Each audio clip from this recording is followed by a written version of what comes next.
ಪಶುಪಾಲನಾ ಮತ್ತು ಪಶು ವೈದ್ಯಕೀಯ ಸೇವಾ ಇಲಾಖೆ ವತಿಯಿಂದ 40 ಲಕ್ಷ ರು ವೆಚ್ಚದ ಕರ್ನಾಟಕ ಸ್ಟೇಟ್ ಹೆಬಿಟೇಟ್ ಸೆಂಟರ್ ಪಾಲಿ ಕ್ಲಿನಿಕ್ ಕಟ್ಟಡದ ಗುದ್ದಲಿ ಪೂಜೆಯನ್ನು ಪರಿಸರ ಮಾಲಿನ್ಯ ನಿಯಂತ್ರಣ ಮಂಡಳಿ ಅಧ್ಯಕ್ಷ ಹಾಗೂ ಶಾಸಕ ನರೇಂದ್ರಸ್ವಾಮಿ ನೆರವೇರಿಸಿದರು.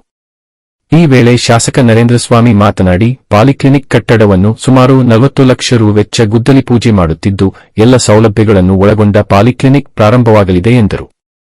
ಕಾರ್ಯಕ್ರಮದಲ್ಲಿ ಪಶುಪಾಲನಾ ಇಲಾಖೆ ಸಹಾಯಕ ನಿರ್ದೇಶಕ ಮಂಜುನಾಥ, ಡಾ.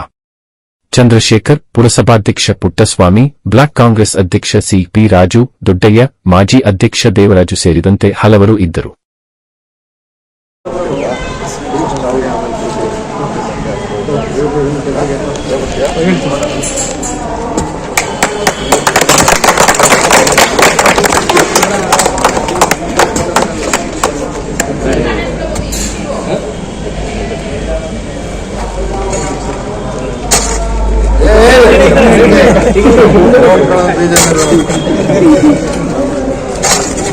ಕಾಂಗ್ರೆಸ್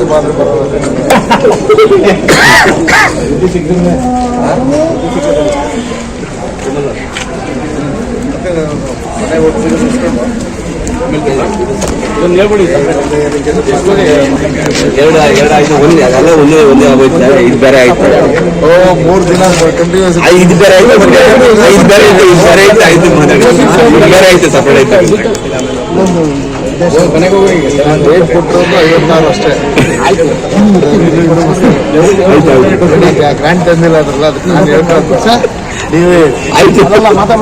ಇದು ಪಾಲಿಕ್ಲಿನಿಕ್ ನಮ್ಮ ಮಳವಳ್ಳಿ ಪಟ್ಟಣದಲ್ಲಿ ಪಶುವೈದ್ಯಕೀಯ ಇಲಾಖೆಯಿಂದ ಸುಮಾರು 40 ಲಕ್ಷದ ಒಂದು ಅನುದಾನದಲ್ಲಿ ಈ ಒಂದು ಕಟ್ಟಡ ಕಾಮಗಾರಿ ಮಿಷನ್ಸ್ ಎಲ್ಲ ಬರುತ್ತೆ ಸರ್.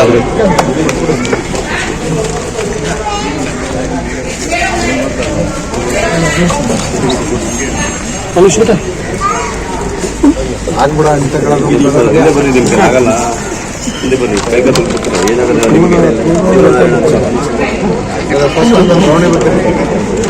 ಶ್ರಾವಣಿ ಈಗ ಹಂಗೆ ಹೊಸಕೋಟೆ 6